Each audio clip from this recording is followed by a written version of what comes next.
Live everywhere. Daily Co's Radio on netrootsradio.com presents David Walton. Kagro in the Morning Show.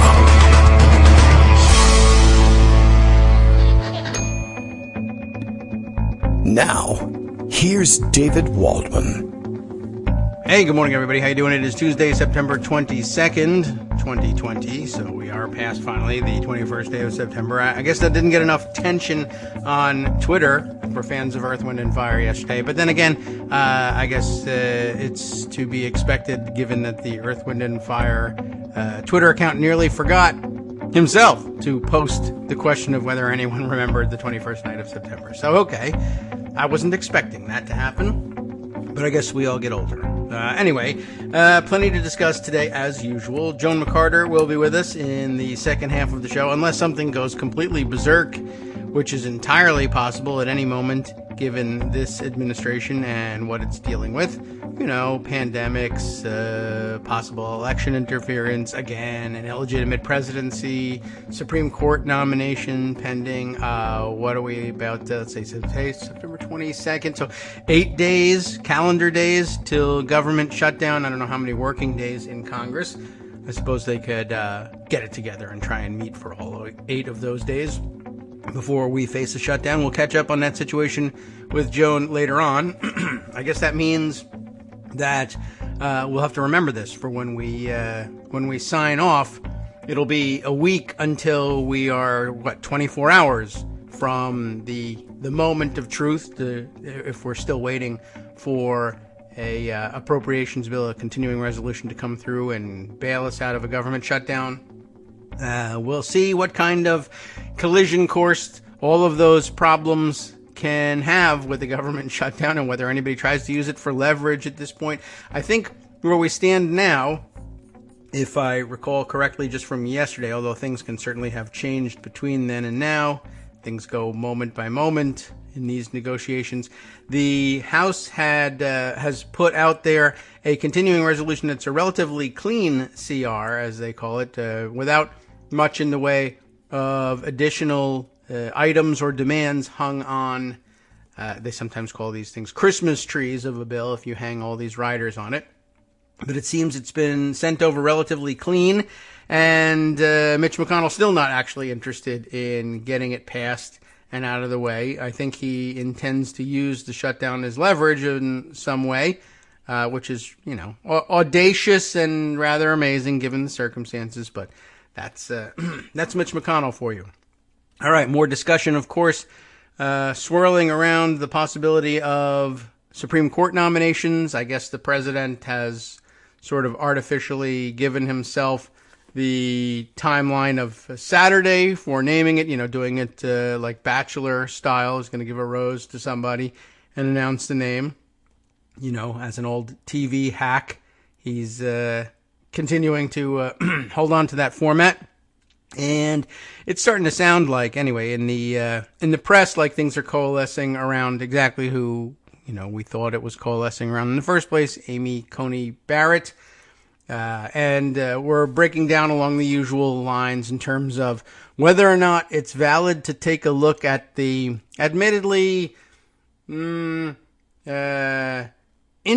and unique circumstances of her practice of religion. Are you even allowed to look at this? Because it is, after all, something of a private matter. On the other hand, it's, again, one of those situations where you, I guess if you look at it objectively, and perhaps, I suppose there's such a thing as too objectively to look at the things. I guess that's actually possible when I don't know. I'm making it up. Maybe I think so. But just, I don't know. I don't know how to approach discussing her religion without treading onto dangerous ground. But that's really the point. What has been really interesting is watching conservatives aware that liberals and progressives are anxious about discussing other people's religions for fear of offending them or foreclosing possibilities that turn you into a bigot. But there is a legitimate issue here if you are nominating from someone to the Supreme Court who is personally an adherent to a religious sect that doesn't necessarily give them full control over all of their decision making. But then again, from the outside of any one of these religious sects, you take a look at what the doctrine of the sect is on paper, and it's not always the same or even reminiscent at all of the way individuals actually practice that religion. I mean, for instance, I'll take any religion, honestly. If you look at the strict dictates of the religion, and just assume that everyone who is an adherent to that religion also adheres to every one of the rules, well, you can make a pretty silly-looking caricature out of just about any religion. And I don't know how much of it that applies to her situation. So, anyway, it's you can oppose her for any number of other reasons as well. So there's no reason not to pile that one on there along with it if you feel comfortable with it.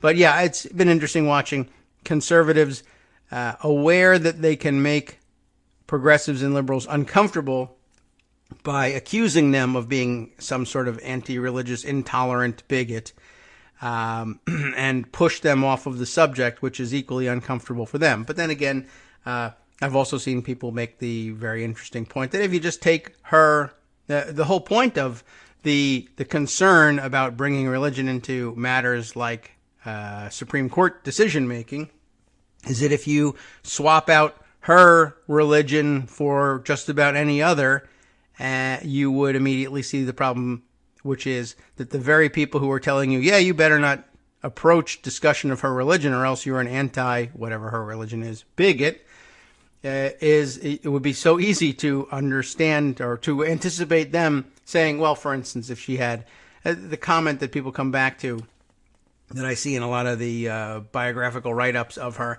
are that she has, I guess, stated at some point that the practice of law is but a means to and the end of, establishing God's kingdom on earth or the kingdom of God on earth. And people say, well, I'm a little uncomfortable with a judge sort of approaching things that way.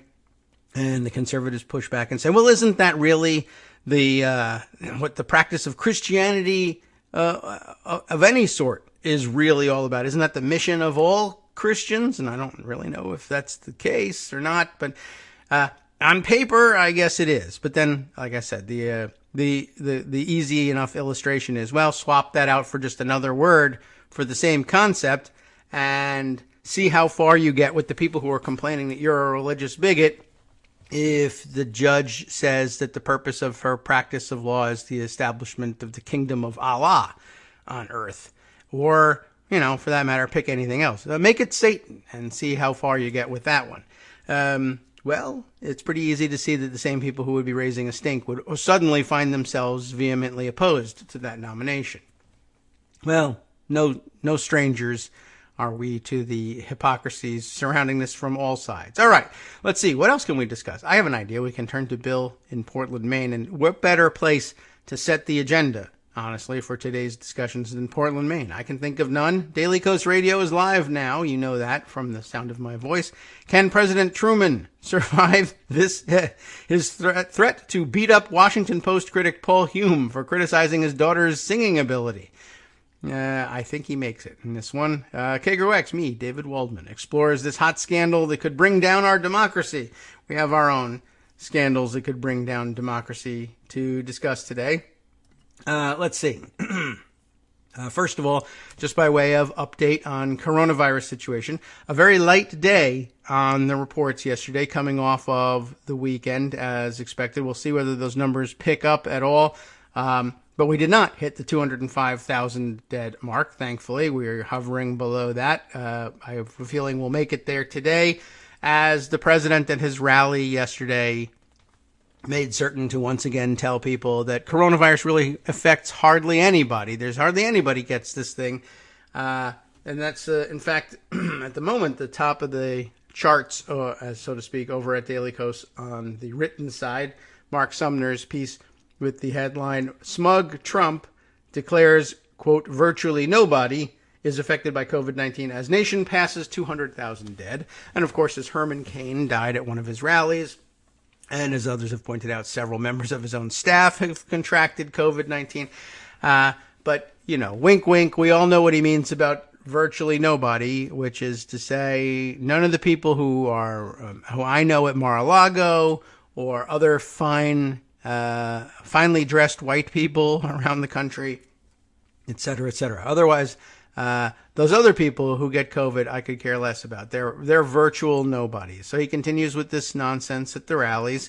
And, we head into flu season, which may cross over with the COVID-19 surge. And, again, we enter it without any sort of federal plan for continuing to keep up supplies of PPE, or for that matter, at least we're drifting away from the use of ventilators as treatment for the most part. I think our ventilator shortage may, in fact, finally be over as it becomes sort of a disfavored. It's still in widespread use, of course, but they're doing much better with keeping people off the ventilators and having better results to boot. So that's good news. All right, so sitting and waiting on that. Other smaller bore statistics. I might as well just call this one out as it turns out. Here in the United States, we're now down to only one state in the union that has had cumulatively fewer than 5,000 cases of COVID-19, or we will be shortly.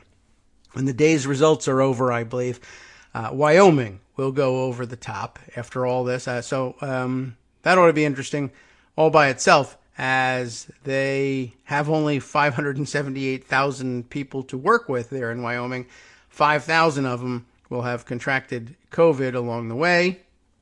And the numbers are not great for them either, even though they're right at the bottom of the list, with the exception of Vermont, which enjoys both a smaller population and relative isolation, just like Wyoming. But Wyoming, of course, probably figuring we're remote and have a small population, and therefore we don't have to do anything with regard to masking, social distancing, closing of businesses that involve interaction in enclosed indoor spaces, etc. Whereas Wyoming says we'll do whatever the hell we want. Vermont says, we'd like to not get there from here by closing off all of these avenues for transmission of the disease. And apparently, it's very difficult to, if you're honoring the restrictions there in terms of quarantines, etc. They've been very restrictive in letting people in and out of the state, and so. Well, they've done very well and kept numbers down to currently 1,719 cases in total. Pretty soon we'll have fewer than 5, states still under the 10,000 total. Montana went over the top yesterday, as it had been the 6th holdout state, but now not only to go over the top, it went to 10,429. And still rising. New Hampshire, I would say probably within a month or so, depending on what direction the new cases numbers go in, will go over the top as well. And then it's a long haul to see whether, I don't know, there might not be enough people in Alaska to get them to 10,000. We'll see whether that happens. They're sitting just under 7,000 at the moment. Then Maine at just over 5,000.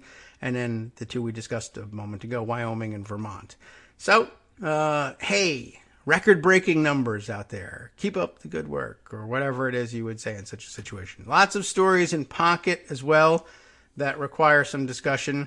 Of note from yesterday that we didn't get to set aside and give some time to, the fantastic decision over at Donald Trump's Department of Justice, headed by William Barr, who's just a straight shooter, as we were told when he was originally nominated.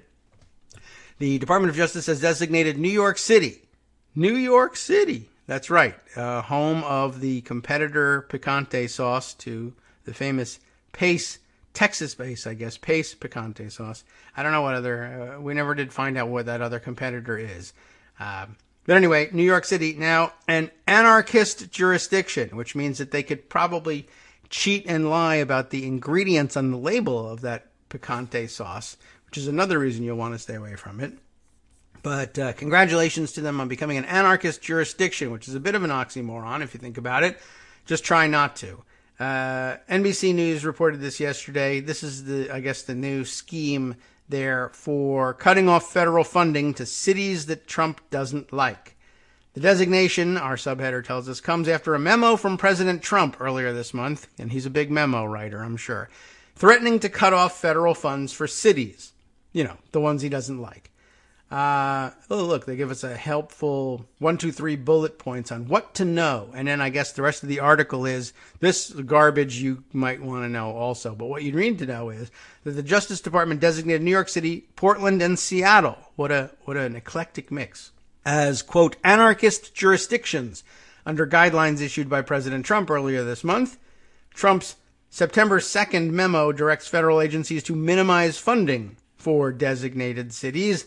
Federal grants account for billions of dollars in New York City's annual budget, and the city has threatened to sue over any move to defund it, which would, of course, include defunding their police, which is one of the more ridiculous ironies of the whole situation.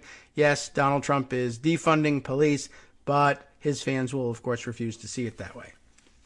Here's the wider story. New York City is one of 3 places that quote, have permitted violence and destruction of property to persist and have refused to undertake reasonable measures to counteract criminal activities, leading to its designation as an, quote, anarchist jurisdiction, unquote, the Justice Department said Monday. And of course, many of you are listening from New York, Portland, and or Seattle and can tell us you haven't been able to get food for weeks, your apartment building is on fire, etc.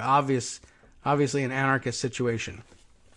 Really has nothing to do, no bearing on reality, but there really are Trump fans who are recipients of forward email chains who are convinced that these cities or large portions of them lie in smoldering ruins right now.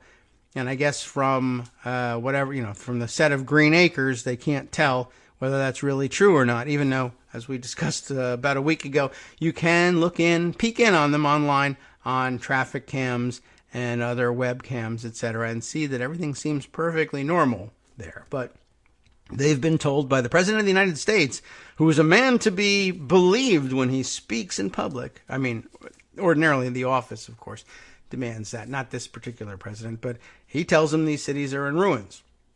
Now, rather than idle words, this designation has potential financial consequences. Trump issued a memo earlier this month directing DOJ to identify jurisdictions that, in its view, and that's all it is, its view, were not enforcing the law appropriately. I read out the rest of the article just to kind of give you a sense of how broad and stupid this idea is. But, there's very little that is available for anybody else to do except sue for where's my money.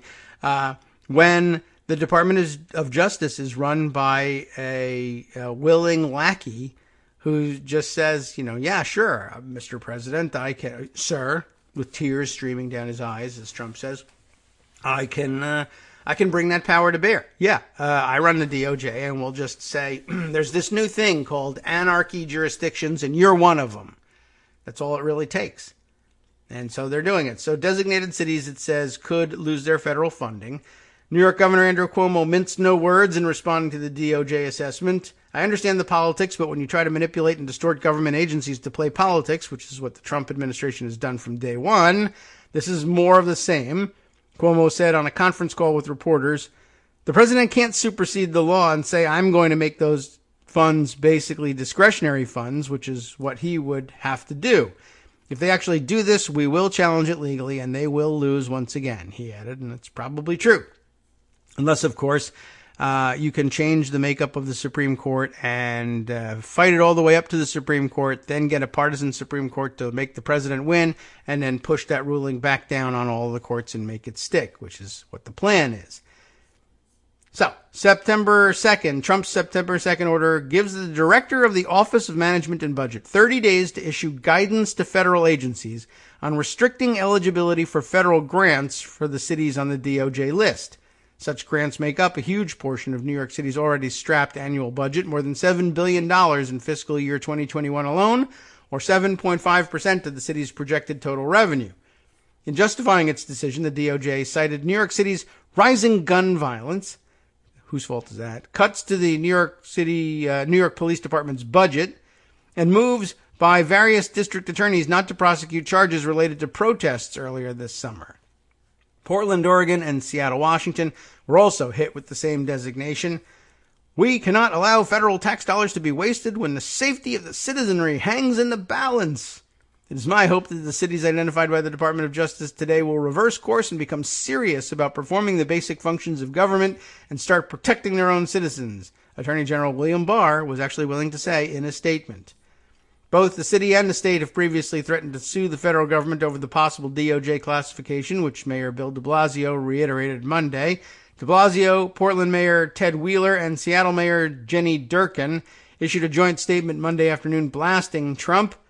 This is thoroughly political and unconstitutional. The president is playing cheap political games with congressionally directed funds, they said in a statement, blasting what they called recklessness and partisanship from the White House, and yada yada, purse strings, something something, prerogatives of office. We'll see whether the Congress has anything to say about this. Probably early 2023 or so, they might get around to doing that because, who can fault them? Their plate is full.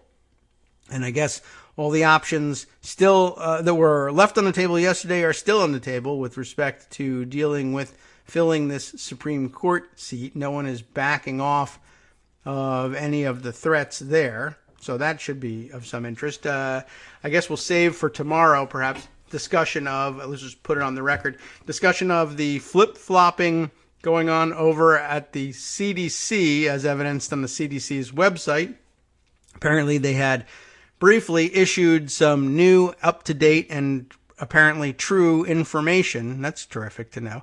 True information about the coronavirus now in circulation, and warning everybody, as we think we have known for a long time, and I guess President Trump has known for even longer, that the virus appears to be airborne and transmissible through aerosols and through the air, and so it's an awfully dangerous and contagious disease, and we ought to do certain things about it, including masking up, limiting our time together in large groups indoors, making sure we have good ventilation, et cetera, et cetera. And CDC, in its wisdom, thought it would be wise to tell us that, and I guess somebody somewhere in the Trump hierarchy said, what are you doing giving people valid information about COVID-19 for? We want more people to contract it and die. Get rid of that information, and so they did. So we'll discuss perhaps the ins and outs of that and just how serious a blow that is to already diminished CDC credibility here and abroad, perhaps with Greg tomorrow. But I just want to sort of put that on the record that was out there. And I thought maybe perhaps after the break in the second segment, we'll return to the story we discussed yesterday surrounding the release of Andrew Weissman's book, some additional reviewing and writing about the facts that he reveals there and just how the insiders in the Mueller investigation and Mueller himself and his chief deputies really blew it, and just how much they backed off on investigating what crimes they were appointed to investigate. And it's really an incredible story, and I'm glad it's being told. Of course, I would be a lot gladder if the story was, well, we found significant evidence of illegality and pursued it where the facts led us. And guess what? That didn't happen. So it's a little bit shocking, and I know a lot of people, it wasn't so prominent a position here on this show. I don't think that that Mueller will save us from everything. But I think we probably, to be fair to say, we all thought he was probably going to do a more thorough job of things, even though I don't think we ever really expected that he was just going to come straight out and say, yeah, the president was involved in serious criminal activity and ought to be impeached. It was pretty clear that he was afraid to go there. It depends how you put it. He's a traditionalist, and I think the excuse was that, he will be very uncomfortable making that sort of recommendation. But I don't know. It's not that much of a departure from tradition when you're talking about the tradition of people appointed as special counsels to investigate a sitting president. But apparently, according to Weissman, his timidity and the timidity of some of his best advisors, top advisors, and his worst advisors, really, but his top advisors, was a lot greater, a lot broader than we really thought. So interesting. We'll take a look. I think Charlie Savage has a write-up about it, and that'll be important to take a look at.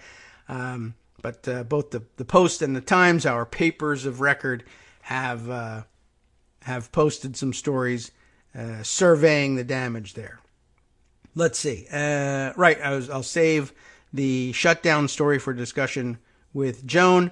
Here's an interesting one that I think we can do relatively shortly. The break will intercede, but the headline we'll get in before the break. The Daily Beast with a interesting, incredible story yesterday. A notorious COVID troll actually works for Dr. Fauci's agency. And it's interesting where he works otherwise. Bill Crews, Crews, just like it sounds, is a PR official at the National Institutes of Health, but he also has another job, an anonymous Red State editor who rails against the agency for which he works. In fact, he rails against it. That's how mad he is about these things.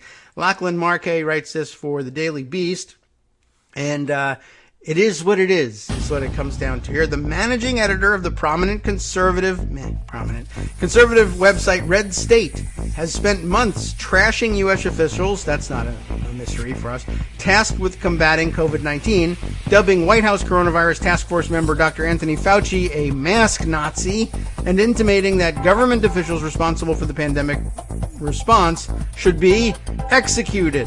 But hey, what the hell? It's only Red State, right? No one will notice anything. We'll be right back. Hi, it's me, David Waldman, your host for Kagro in the Morning, and I've learned that I either need to update these announcements more often or stop saying that the announcements are brand new. What's not new is that this message, too, is a call for your support in keeping the Kagro in the Morning show on the air. My thanks go out to all of you who do support the show through your donations. The stats say that Kagro in the Morning fans download our program about 2,000 times each weekday. But our donors make up only about 8% of our daily listeners. Patreon.com, Patreon.com, makes it simple to make easy, secure, recurring monthly contributions to support our show. Patreon.com/KagroX gets you straight to our donation page. If we're helping keep you sane during the Trump era, consider what that's worth. $1 a day? 50 cents? One thin dime? We do about 20 shows a month, so pick a number, do the math, and head to patreon.com/KagroX to let us know. Thanks again, everyone, for all your support.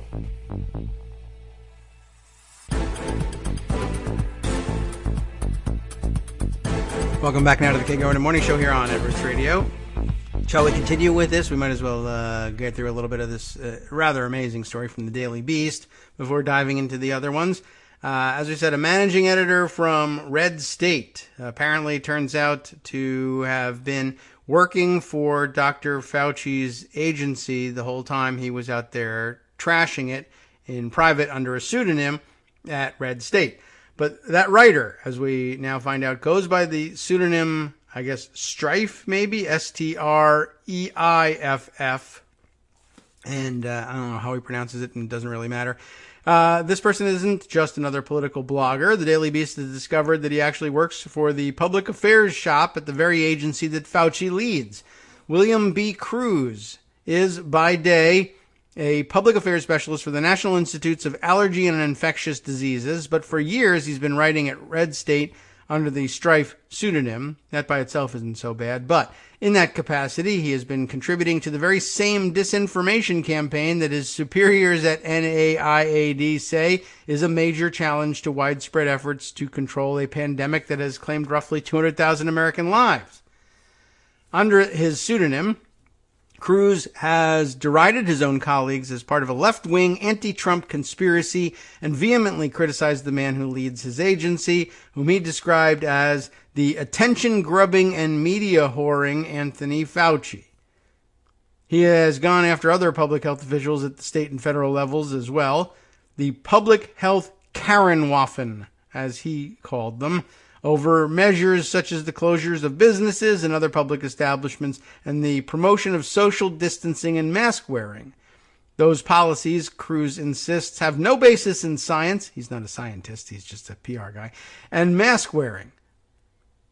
Wait a minute. It has no basis in science and mask wearing. That's not right. That was from the end of the previous sentence. Those policies have no basis in science and are simply surreptitious efforts to usurp Americans' rights. And we love our rights.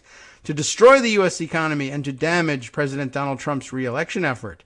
Because why would the National Institutes of allergies and infectious diseases be interested in, addressing allergies and infectious diseases? We're really all about the anti-rights agenda, aren't we?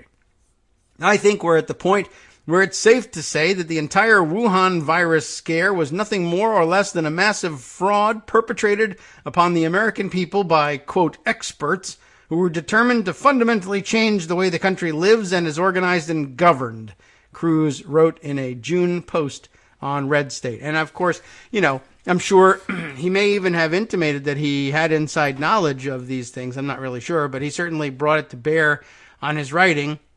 And I mean, I guess it's not out of the question that someone who lands in such a job might come to those beliefs on their own, but it's an interesting thing to try to propagate the misinformation. So I don't know how do you work day to day? How do you live with yourself working day to day for the government in this capacity and do it thinking that the existence of a actual disease is really some sort of hoax and that it was perpetrated for the purpose, this is the interesting part, the purposes of fundamentally changing the way the country lives. Like someone somewhere, I guess this guy, wherever he is, sits in his basement, perhaps, maybe higher than the basement. I don't know exactly at what elevation he works in his house during the day. But the idea that, what liberals and progressives and anarchists and Antifa really want,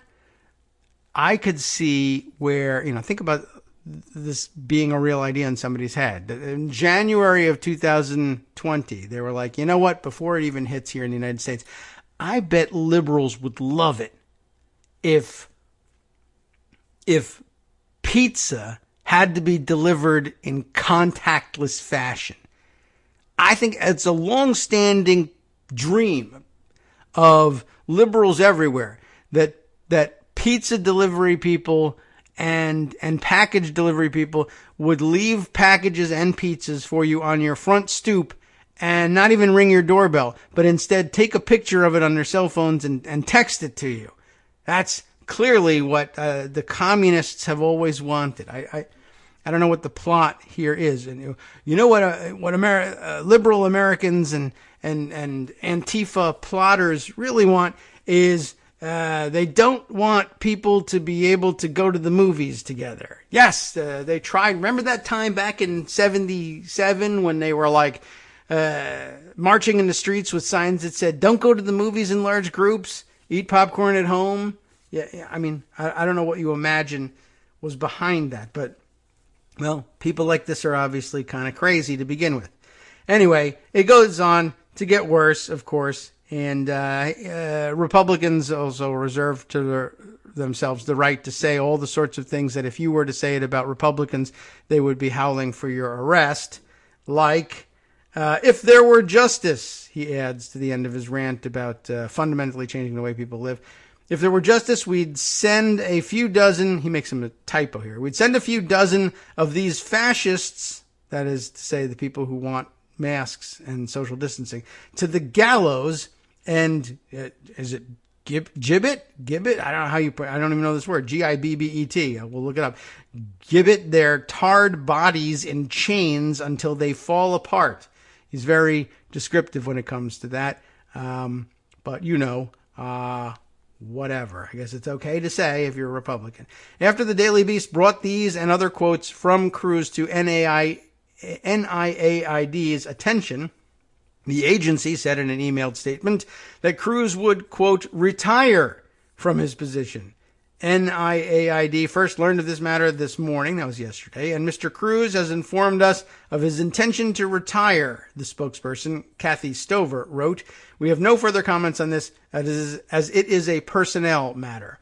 And ordinarily, of course, he'd be in extremely large amount of trouble, but this is the Trump administration, and he can basically tell them, let him go. So he retires. He's not our problem anymore. Cruz's authorship of the posts, which the Daily Beast was able to confirm through public records, social media postings, and internal records from the National Institutes of Health, NIAID's parent agency, is a remarkable break from the public positions of the agency that employs him in a public relations role, and it illustrates the extent to which the response to the pandemic has become deeply politicized, even with the agencies at the front lines of fighting it. Within those agencies. The Cruz isn't just a civil servant anonymously disagreeing with his bosses online. He's actively undermining their work and even suggesting retribution against them. He shouldn't be just simply allowed to retire. He should have to make recompense for the money wasted inside the agency trying to combat misinformation that he spread on his own time. But while Cruz may be one of the most remarkable cases of a government official contributing to the misinformation campaign around COVID-19, he's hardly the only one doing so. His most scathing writings about the coronavirus came over the summer as other Trump loyalists in the nation's public health bureaucracy sought to undermine the work of some of the government's foremost scientists. The Daily Beast could not definitively determine whether Cruz was writing for Red State or posting to his Twitter account while on the clock at his government job, but the vast majority of his writing at the site this year has been published during the work week, often during normal business hours, raising questions about the ethical use of taxpayer resources, on top of everything else. Reached on his Strife Twitter account, Cruz initially declined an interview request from the Daily Beast, and he didn't respond to a list of detailed questions sent to his Twitter account and his personal and NIH email address. According to his LinkedIn page, Cruz has worked as a press officer and at NIAID since 2007. So, of course, what red staters would call being on the government dole for all that time. And I'm sure that fed his family and sent his kids to school, et cetera, all on the government dime while screaming about freeloaders and loafers doing exactly that on the government dime.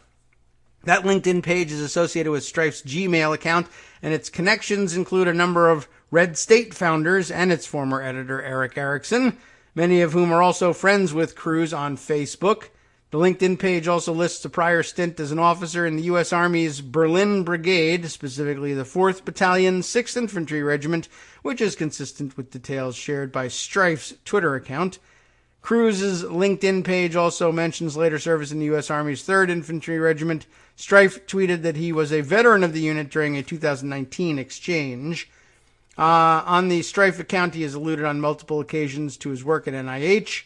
Internal NIH employee directory records confirm that Cruz is a public affairs specialist in their communications services branch based at the agency's Rockville, Maryland offices. Details in those records, including Cruz's middle initial, align with property records for the Maryland home owned by Cruz and his wife. Strife has frequently called himself a Marylander, as well as even helped start a conservative blog about state politics called Red Maryland, which it isn't. Emails and listservs for both current and former Red State writers, a number of which were obtained by the Daily Beast, show that Cruz also passed along information shared internally at NIH to other writers at the site. In late 2016, he sent an email to a list of current and former Red State contributors from his Strife Gmail account containing a memo circulated to the agency employees by NIH Director Francis Collins. Cruz prefaced the memo by writing, "From office email." So he's, stealing documents from NIH and handing them over to Red State, of all places. Cruz prefaced the memo by writing, "From office email." He also sent the list of internal NIH emails regarding the government shutdown of 2013 and even suggested that Red State writers cover various NIH-funded studies, in one case suggesting that another contributor write up a particular study because I'm conflicted out. A request for comment sent to Jonathan Garthwaite, Vice President and General Manager of Red State's parent company, Town Hall Media, was not returned. Though a Trump critic during the 2016 campaign, Cruz is now a diehard supporter. and his writings of the coronavirus have been, to say the least, inflammatory. Wearing masks to prevent the spread of the coronavirus, he wrote last month, is a political statement akin to wearing the red ribbon when AIDS was a huge deal, and we were supposed to believe that you can have an epidemic without having casual transmission of a virus.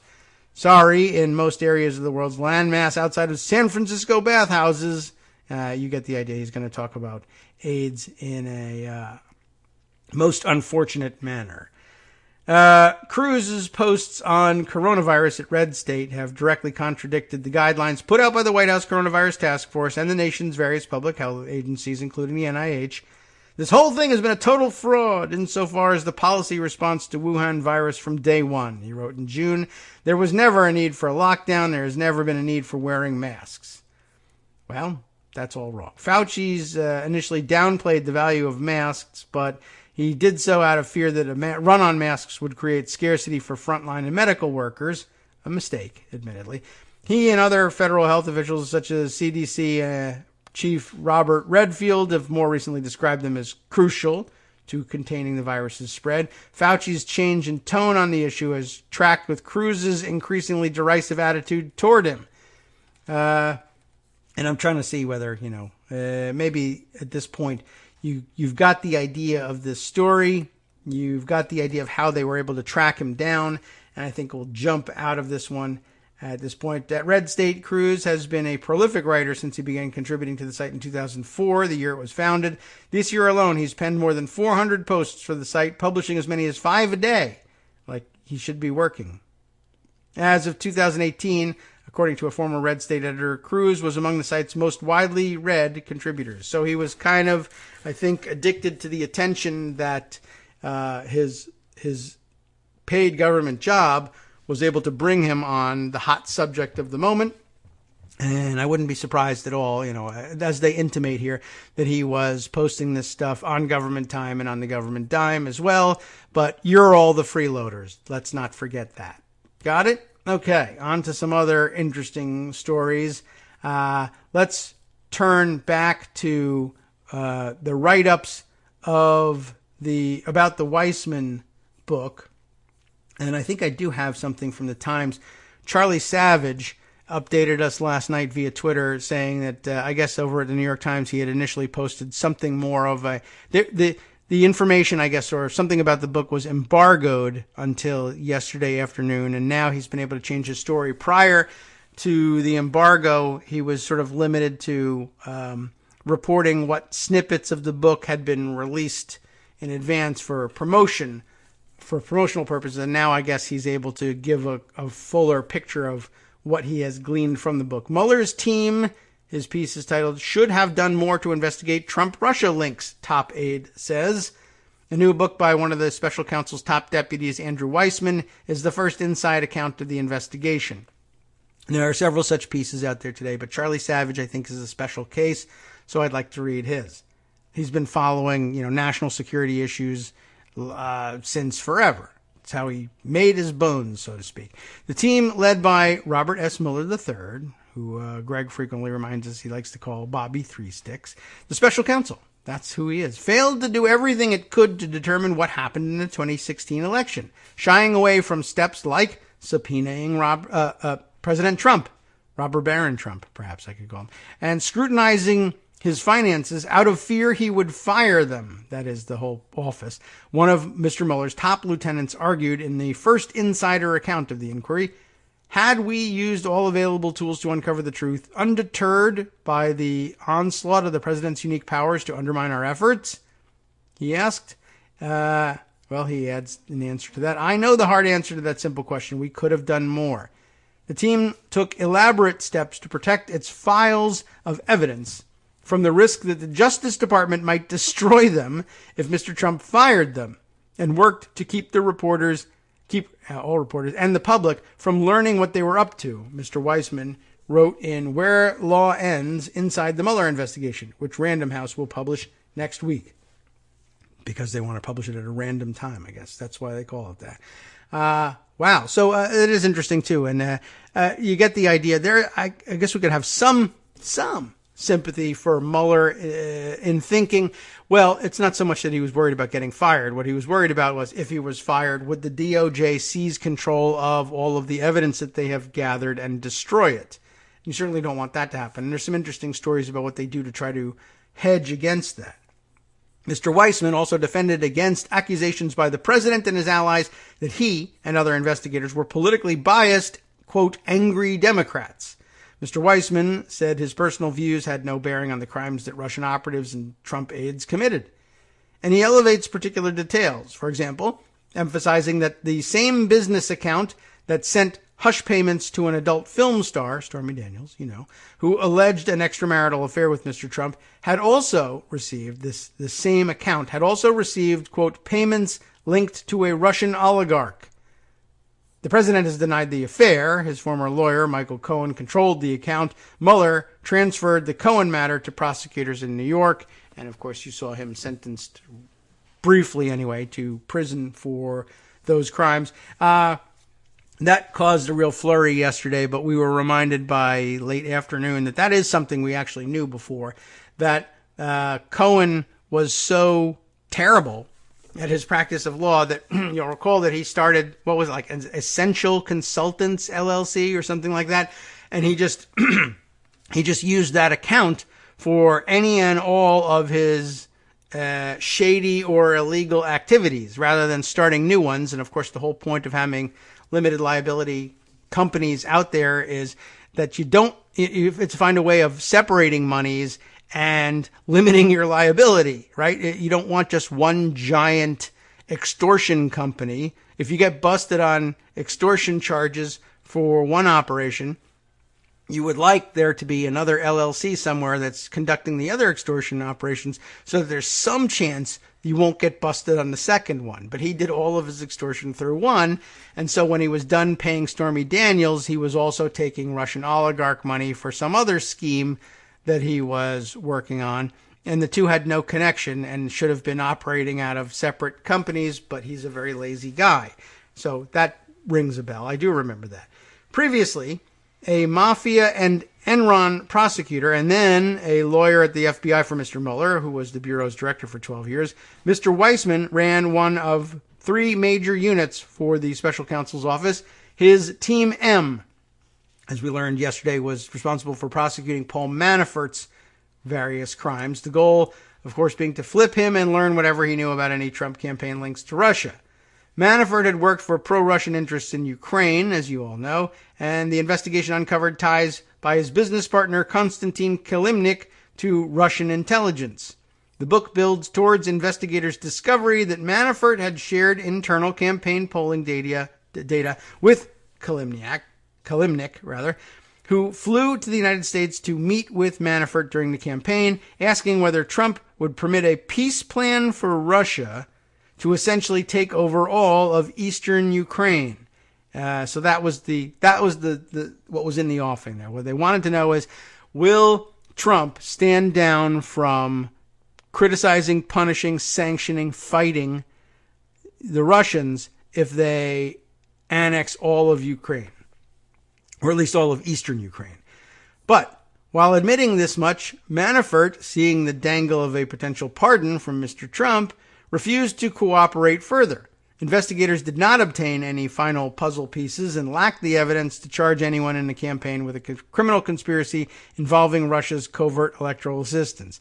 And that's something that Mueller really didn't emphasize enough, even in his clarifying statements and various reports. And now, of course, a lot of his report is being unredacted, and we're learning even more about what happened. But in light of this book, we're also learning how much more was ignored, even though they had known so much more about what happened. But certainly Mueller could have been clearer about this. We would have charged the president with collusion of some sort, whatever that might turn out to, however it might manifest itself under the law. We would have made such charges against the president if we had gotten the truth out of Manafort. But Manafort kept refusing to give it to us and kept lying right up to the end, knowing that the heat would come down on him for lying, but he would prevent us from being able to convict the president. And he did it knowing or thinking anyway that he would be pardoned for it all in the end anyway. So that's an obstruction of justice and, impeachable. But we never did get around to that. It would seem to require significant audacity, the piece continues, or else leverage for another nation to even put such a request before a presidential candidate. Mr. Weissman wrote of Kilimnik's request, remember, will you give us Ukraine? This made what we didn't know, and still don't know to this day, monumentally disconcerting. Namely, why would Trump ever agree to this? Why would Trump ever agree to this Russian proposal if the candidate were not getting something from Russia in return? That's the big missing piece in all this. Weissman explained the significance of Manafort's interactions with Kilimnik, also a major focus of a recent bipartisan Senate Intelligence Committee report, which explicitly labeled Kilimnik a Russian intelligence agent, by the way, more clearly than the Mueller report did. Mueller had strictly forbidden leaks, and the special counsel team took extraordinary care to protect the high-profile, high-stakes investigation, Weissman wrote. They kept window blind slats tilted at an angle to keep out prying eyes, shutting out natural light. Probably would have been uncomfortable. They concocted an almost comically elaborate and surreal plan to sneak in through the many hidden arteries of the courthouse to obtain a grand jury indictment without tipping off reporters. And worried about the possibility that Mr. Trump would fire them and the Justice Department would then seal off or destroy their evidence, the Mueller team members packed their numerous applications to judges for search warrants with extensive up-to-date details about their investigation, ensuring they backed up their work beyond the reach of the executive branch. Are you clear on what that means? You don't need to give that much as much information as they gave, not by a long shot, to get a search warrant approved for your investigation. But what they did was they jam-packed their applications for the search warrants and their motions with all of what they were discovering, which they thought was important, which would be kept sealed, but kept in courthouse records, where if they were eventually fired and the DOJ seized their offices and destroyed all of their files, this information would still be tucked away somewhere safely and on record in the courthouse. That's evidence of some extreme paranoia, really at the level where you should be informing Congress that this had to happen and asking them to deal with it appropriately in impeachment terms. We were so worried that it was a live possibility that the president would do this, that alone is impeachable. Unless, of course, everybody just came to the conclusion, well, maybe he's just wildly paranoid, which I guess is possible. Anyway, let's see. Ty Cobb, the lawyer for Trump, not the baseball player, also privately promised to be a canary in the coal mine and provide a heads up if Trump was going to fire the special counsel team, according to Weissman. That's unusual. Cobb did not respond to a request for comment, and that would only make Trump pissed. The investigation played out against the backdrop of regular vilification of the Mueller team by Trump and his allies like Fox News' Sean Hannity, who turned out to be in regular contact with Manafort, cooking up a smear campaign over text messages because he's such a journalist. Weissman, a major target of those smear campaigns, wrote that such ad hominem insinuations of bias appealed to emotion rather than reason. I am a registered Democrat, he wrote. Does this make Paul Manafort or any other of the 32 people our office charged any less guilty? Did Russia not attack our democracy and disrupt our election with its self-described online information warfare operations? Which facts we alleged in our various indictments, and to which many of those we indicted, including Manafort, would plead guilty? Did our attackers believe we were invented as a result of our alleged bias as angry Democrats? Well, I guess they probably do believe that, but it's not so. And hinting there at one of the unredacted portions of great interest to the Mueller report, in which, yes, they captured conversations among Russians describing their activities in the 2016 campaign as warfare against the United States. An important piece of info. Mr. Trump's allies have recently pointed with alarm to documents showing that cell phones issued to Mueller's team were erased during the investigation. Weissman twice entered an incorrect passcode too often. triggering a security measure that erased his phone. So that's what that's about. In an interview, he portrayed the concerns as a tempest in a teapot and said his understanding was that all emails and other such data from phones were backed up.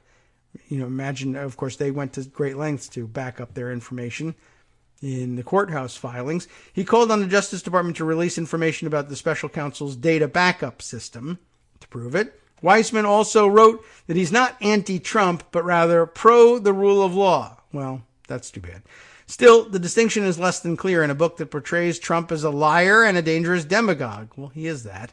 Trying, quote, to peel the world around him away from the rule of law, away from reason itself, and mold it to accommodate his desire for unchecked power.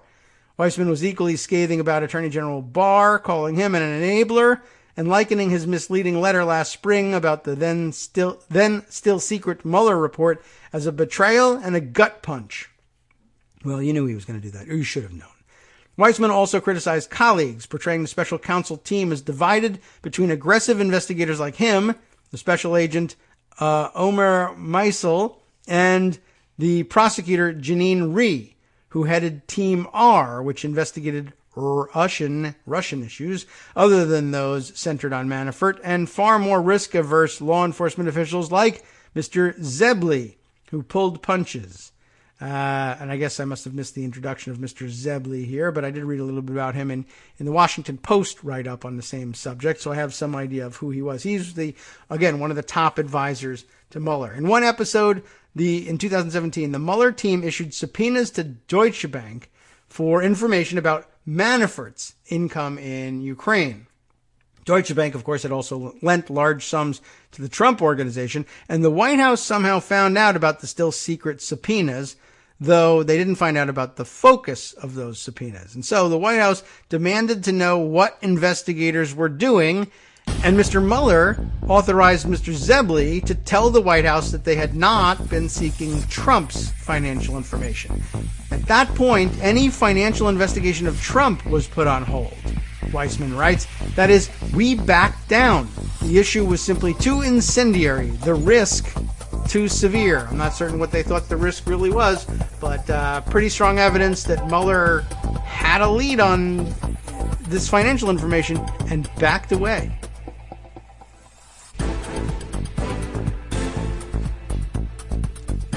Welcome back now to the Kagro in the Morning Show here on Netroots Radio. Shall we continue with Charlie Savage's summary of what went on in the book here? It goes on to say that the book provides many other examples of concessions, large and small. For instance, investigators did not try to question Trump's daughter, Ivanka, who had spoken in the lobby to a delegation of Russians who came to Trump Tower in June of 2016 to meet with campaign leaders who had been promised that they were offering dirt on Hillary Clinton from the Russian government. This is a bit of a new piece of information for me. The June meeting that comes to mind, that we all know about from Trump Tower, where the Russians said, we have dirt on Hillary Clinton, and Don Jr. said, if it's what we think it is, I love it, blah, blah, blah, and they arranged the meeting. To this point, it was known that Don Jr. was involved in the meeting, that Jared Kushner was involved in the meeting, that Trump was involved in the meeting, etc. Michael Cohen was there. I didn't know, I don't think, about Ivanka. She met him in the lobby to discuss what they were going upstairs to talk about before they even had the meeting. Did they call her for testimony? No. Why? They feared that hauling her in for an interview would play badly to the already antagonistic right-wing press. Look how they're roughing up the president's daughter, and risk enraging Trump, provoking him to shut down the special counsel's office once and for all, he wrote, which really was a risk worth taking. I mean, I keep thinking about this. It's not like I think Mueller was hanging on for the money or anything.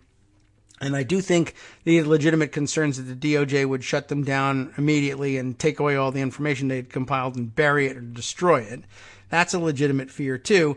But at some point, you have to be willing to do what you're supposed to do and let Trump fire you and see what the political backlash is. The whole point of the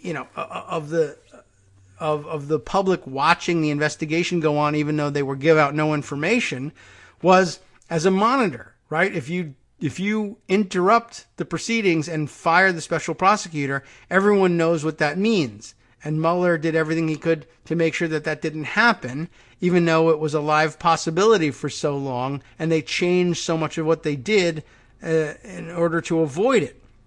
But at some point, you have to say, it's my responsibility not to avoid it. Let there be the public signal, and very obvious signal from Trump, that he's obstructing justice. I don't know why he didn't opt to go with that. Similarly, they did not subpoena the Trump Organization for emails about its efforts to develop a Trump-branded building in Moscow, which were active deep into the 2016 campaign. And they did not immunize Trump's son, Donald Trump Jr., a step that would have prevented him from being able to invoke the Fifth Amendment to avoid testifying about matters like the Trump Tower meeting. I don't know if I would have given him immunity either, quite honestly. Bound by grand jury secrecy rules, Weissman did not come out and say whether Don Jr. was threatened with or actually issued a subpoena, and used his right against self-incrimination to repel it. Weissman laid much of the blame for what he saw as a pattern of timidity on Mr. Zebley, portraying him as a primary decision maker.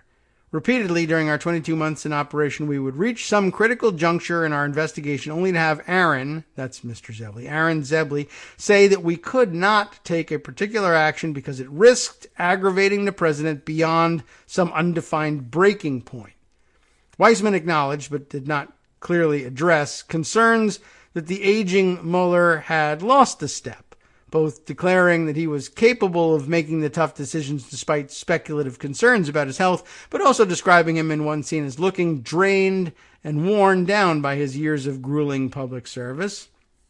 While Zebley obtained Mueller's sanction for many of his cautious directives, in one striking episode, Zebley appeared in Weissman's telling to have unilaterally agreed, without Mueller's knowledge, to a request by the Office of the Deputy Attorney General overseeing them, Rod Rosenstein, not to coordinate with state prosecutors, as it would undermine the president's pardon power.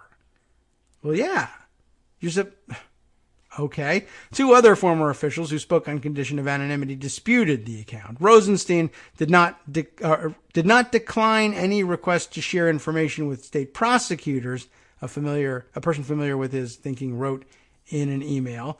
Another person familiar with how the special counsel's office interacted with Rosenstein's office denied that there had been any agreement about sharing evidence with them or withholding it from state prosecutors, and said Zebley had consulted with Mueller on every material decision.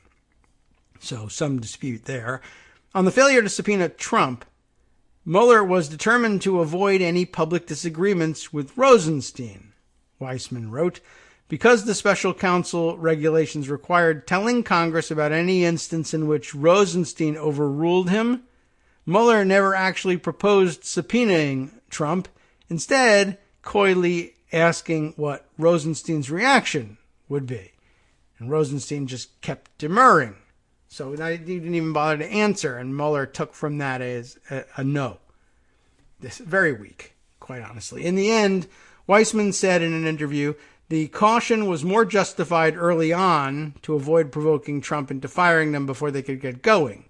But he and Ms. Rhee, among others, believed the office should have been willing to be more aggressive later on after they had learned much of what Russia had done and had already used indictments to drag into public view.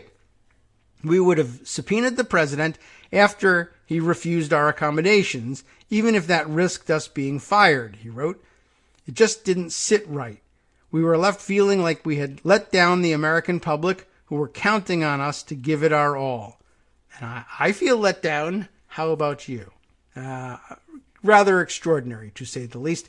There is a similar write-up in the Washington Post, but I don't know that we're best served by reading that one aloud as well, although I would suggest taking a look at it offline, as it were, so that we can make sure that we have all the bases covered. But I think Charlie Savage is typically thorough enough with these things that we got the best parts of it in his coverage. All right, let's see. Other stories worth continuing with. Yes. The other day, I mentioned that the other day some additional portions of the Mueller report had been unredacted.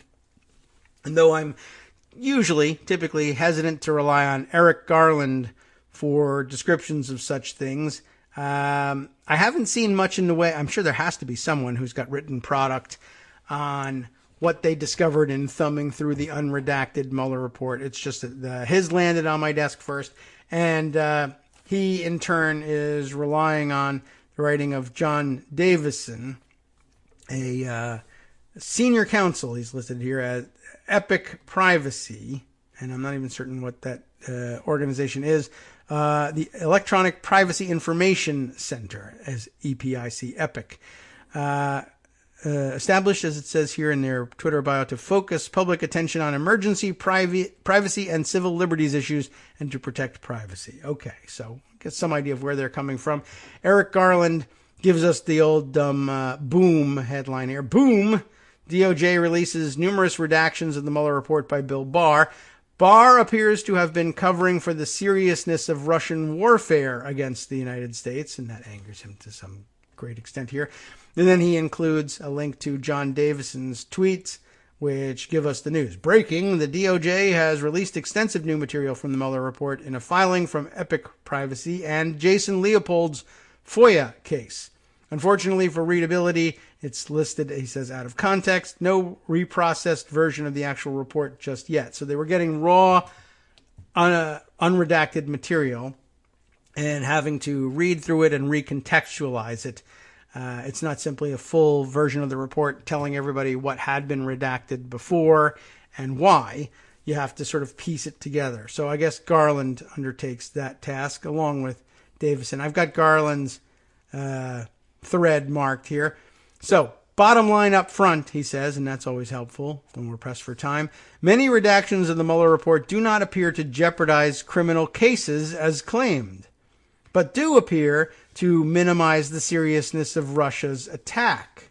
Very interesting, and I could see how that line could get blurred if you were thinking I will, as Mueller might have been, I'll bring charges against, or have already brought charges against, and I'm now prosecuting some of the hackers in the attack.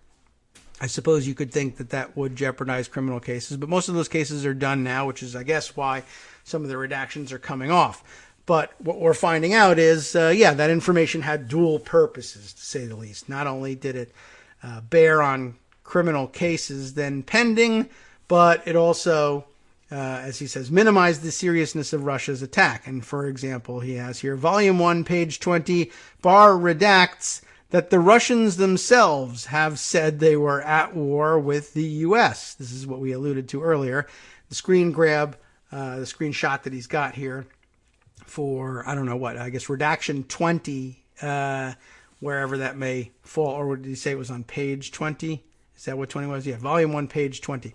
In 2014, I guess this is what was redacted before. In 2014, employees within IRA's, Internet Research Agencies, IRA's management began to create and share internal IRA documents described as a manual outlining the goals and strategies of its U.S. operations. The document, titled Waging Information Warfare Against the United States, some title, presented the IRA's operations as a counterbalance against U.S. foreign policy and as information war by targeting the U.S. and other foreign audiences through online media. In another internal document, U.S. operations were described as targeting the U.S. audience with, quote, demotivator content that would undermine confidence in the U.S. government and political system. I guess it says graphics and IT as well. I'm not certain what that seems like a strange appendage to the sentence, but I think we get the gist of it here. The Russians described internally what they were doing as information warfare against the United States designed to undermine confidence in the United States government and political system. Another redaction, volume 1, page 4. Barr leaves in Yevgeny Prigozhin, the head of the Internet Research Agency, connections to Putin, but redacts his connections straight to the Russian army, which is kind of interesting. And I guess the screen grab here. Just pointing out that, what's his name here? Prigozhin, once again here, just to clear it up, Barr allows us to read initially that Yevgeny Prigozhin, who's the head of the IRA, has connections to Putin. But what he redacted was this part that says, and the investigation identified evidence of his relationship with the Russian Ministry of Defense and high-ranking government officials. So yeah, Prigozhin, not just the head of an internet troll agency that exists for no reason except that the state, the Russian state, established and supports it. But yes, they had direct evidence of his ties to the Russian military hierarchy. The broader pattern, Garland continues, Bill Barr seems to have kept with the U.S. media's initial frame that the Internet Research Agency was just a bunch of young people trolling for Putin's chef, as they called Prigozhin, rather than the IRA being a very well-funded, organized intelligence attack on the 2016 U.S. election. Also from page 4 of Volume 1, Barr redacts Russian agents on the ground in 2014 collecting images to use in propaganda, targeting Native Americans, immigrant Latinos, Black Americans, and anyone poor, basically. And the screen grab here says what was redacted the first time. Reports about Russians' work to obtain photos that cast the United States in a negative light, such as vacant houses with broken windows, Indian children, dirtier and preferably in tattered clothing, vagrants on main streets, the poor, streams of migrants, a photo of the border patrols, and if it works out, gang members as well. So they knew all the hot spots and what conservative voters could be riled up about. And they had information available there that, yeah, the Russians had put people on the ground in 2014 to collect all the imagery that they were going to use in their meme wars. Redacted. Why? Because. Volume 1, page 15, Barr redacts the complexity of IRA operations from 2013 onward, in which they were discussing their organizational structure. On page 16, Barr redacts significant increases in resources and complexity in Project Lakhta, Lakhta, between 2013 and 14. And then he appends this note. Remember, Trump went to Moscow for Miss Universe in 2013. He comes back, and then in 2014, tapes 2 seasons of The Apprentice back to back, and then begins his run for president. So I guess redacting information that tends to show that during his 2013 visit to Moscow, the 2016 presidential campaign is already in his sights, and he's discussed it with the Russians. He comes back, tapes 2 seasons, and then has one available for airing while he is beginning his run for president. Why tape 2 instead of just 1? Because he knew he was running, and he must have known, or it was discussed while he was in Moscow in 2013. Let's see. What else have we got here? Methodological context. Eric next says, Barr's reasoning behind most of these redactions is that there's a criminal case ahead. Well, where are they? It's been 18 months, and Barr has been busy covering for Flynn, Stone, and more scumbags. It's a good point. Most of these redactions were approved by the courts, I guess, on the basis that they, if they were publicly available, would impact and negatively impact future criminal investigations. But like we said, 18 months later, no additional criminal investigations after all. Let's see, how much further does this go on? It's quite extensive. Perhaps in the end, I'm sure, end up recommending to you that you thumb through them yourself, since we'll run out of time. But let's see if we can do one or two more here. Volume 1, page 16. I'm wondering if the New York Times wants to take back its "this is a bunch of bumbling young kids" framework about the IRA, thanks to this screen grab here of another redaction. Explained, IRA documents show Burchick made staffing and personnel decisions, approved plans for the IRA's physical and electronic infrastructure, and received reports from managers in the IRA's departments, including the department responsible for U.S. operations.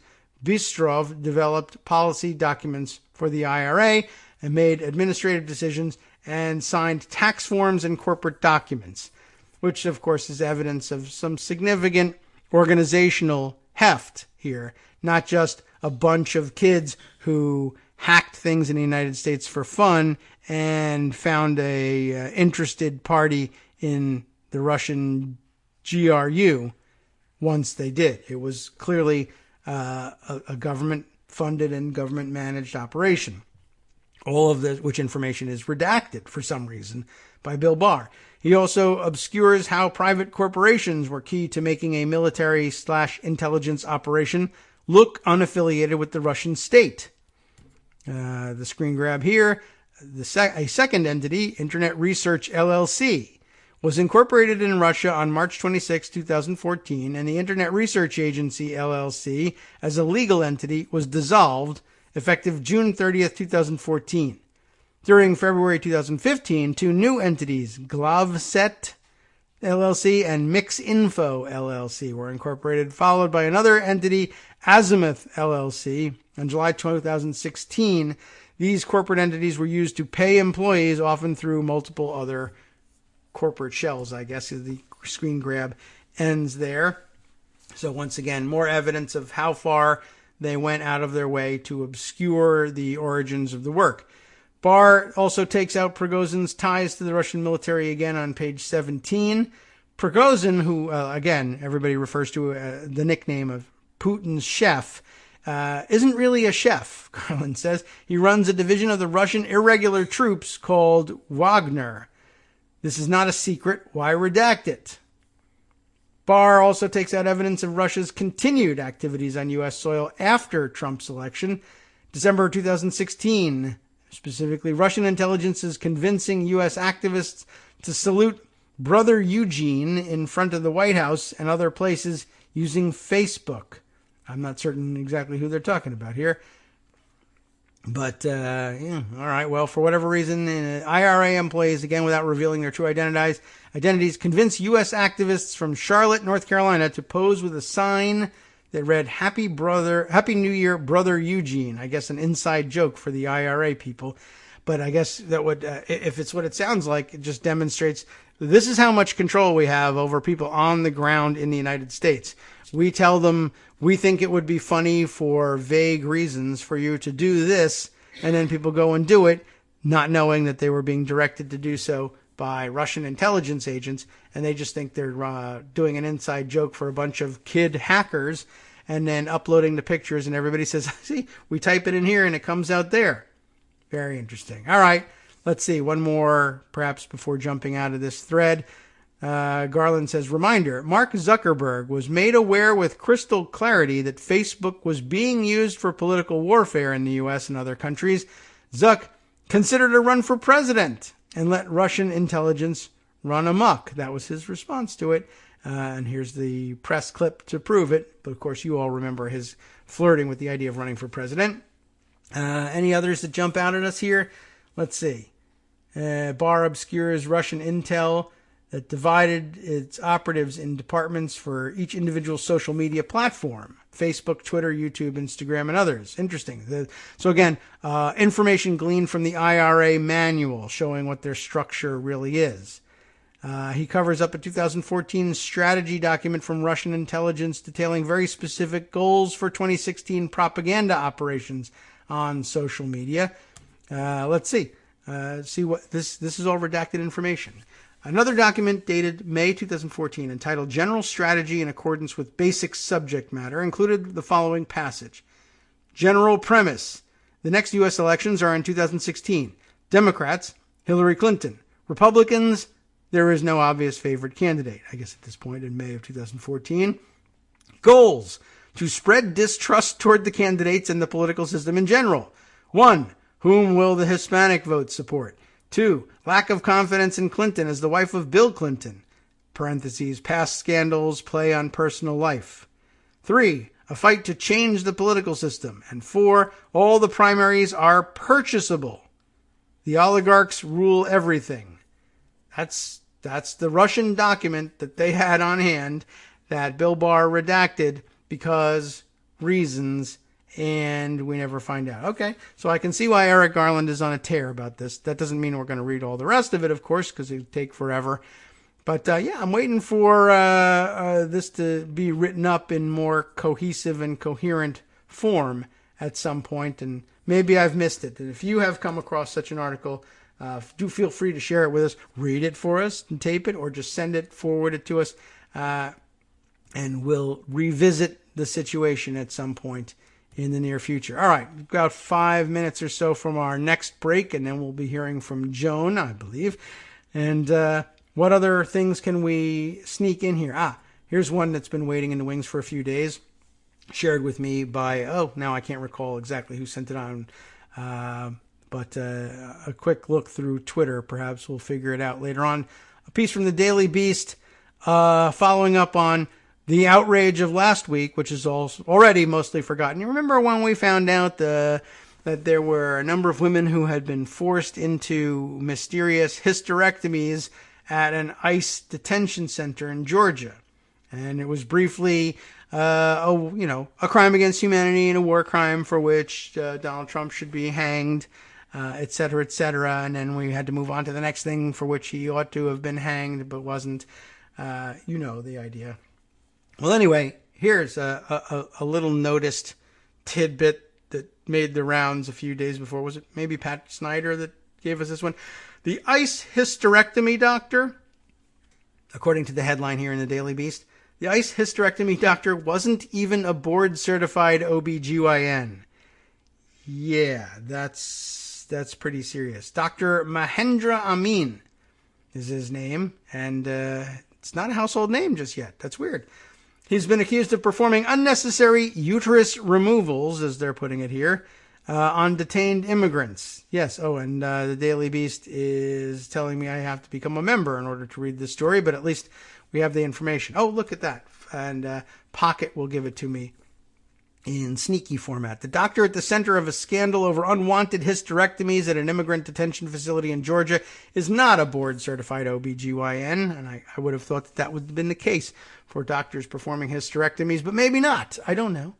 Dr. Mahendra Amin came under close scrutiny after immigrants' rights groups issued a report accusing him of conducting unnecessary or unwanted gynecological procedures on women detained at the Irwin County Detention Center in Ocilla, Georgia.